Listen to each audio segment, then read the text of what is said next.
કેમ છો વિદ્યાર્થી મિત્રો? શું તમે સાદુરૂપ કરવામાં કન્ફ્યુઝ રહો છો? તો ચલો અહીંયા આપણે શીખીએ છીએ સાદુરૂપનો એકદમ સરળ નિયમ. અહીંયા જો તમારે યાદ રાખવાનું છે standing line criss cross, standing line criss cross. મતલબ શું 4ના ટેબલમાં 4ના ટેબલમાં 15 આવે? શું 5ના ટેબલમાં 18 આવે? જો આવે તો એને ટેબલ બોલીને કટ કરવાનું. નથી આવતું? શું 15ના ટેબલમાં 5 અથવા 5ના ટેબલમાં 15 આવે છે? તો યસ, 5 3s are 50. અને શું 4ના ટેબલમાં 18 આવે છે?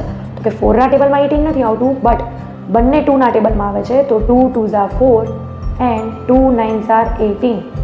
હવે અહીંયાથી 2 અને અહીંયાથી 2 બંને સાઈડથી 2 કટ થઈ જશે. તો આપણે સ્ટેન્ડિંગ લાઇન ક્રિસ ક્રોસની પેટર્ન પૂરી કરી. હવે જે વધ્યું છે એને આપણે સ્લીપિંગ લાઇનની જેમ મલ્ટીપ્લાય કરશું. 2 અહીંયા છે, અહીંયા કંઈ જ નથી, તો 2 અહીંયા કંઈ ન હોય તો શું હોય? 1. 2 1s are 2 એન્ડ અહીંયા 3 છે, અહીંયા 9 છે, 3 9s are 27. So our final answer would be 2/27. અને જો આ પણ તમને સિમ્પ્લિફાય કરવું ગમતું હોય અથવા તો થતું હોય તો આને પણ તમે કરી શકો, બિકોઝ આ નથી થતું. આ ઇવન નંબર છે અને આ ઓડ નંબર છે, તો આ જ આપણો ફાઇનલ નંબર રહેશે. અને ફાઇનલ નંબરને આપણે કરી દઈશું આ રીતે બોક્સમાં પેક. લાઈક અહીંયા સ્ટેન્ડિંગ લાઇન ક્રિસ ક્રોસ. તો સ્ટેન્ડિંગ લાઇનમાં 2 કટ થાય છે? નહીં, બિકોઝ આ ઓડ નંબર છે, આ ઇવન નંબર છે. એકી બેકી 16માંથી 21 ટેબલમાં બોલી શકાય? તો કે નો, બિકોઝ આ ઇવન નંબર છે, આ ઓડ નંબર છે. હવે ક્રિસ ક્રોસ. શું 7ના ટેબલમાં 21 આવે? યસ, તો 7 3s are 21. શું 4ના ટેબલમાં 16 આવે? Yes, 4 4s are 16. તો અહીંયા હવે sleeping line 4 1s are 4 and 3 1s are 3. તો આપણો આન્સર રહેશે 4/3.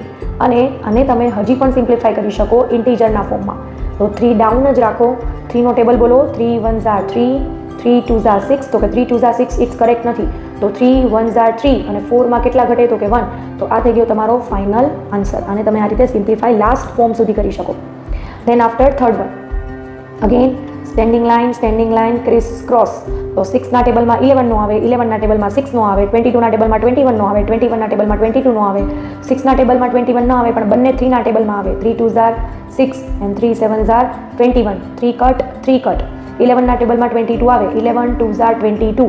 નાવ સ્લીપિંગ લાઇન 2 2s are 4, અહીંયા કંઈ નથી તો 1 હોય, 7 1s are 7. તો 4/7 તમારો ફાઇનલ આન્સર. અને આ સમ તમારે સોલ્વ કરવાનો છે, તો મને કોમેન્ટમાં એનો આન્સર કહેજો. ઓકે, વિડીયો ગમે તો લાઇક કરજો અને હા, સબસ્ક્રાઈબ કરવાનું ભૂલતા નહીં. પ્રેક્ટિસ કરતા રહેજો, શીખતા રહેજો.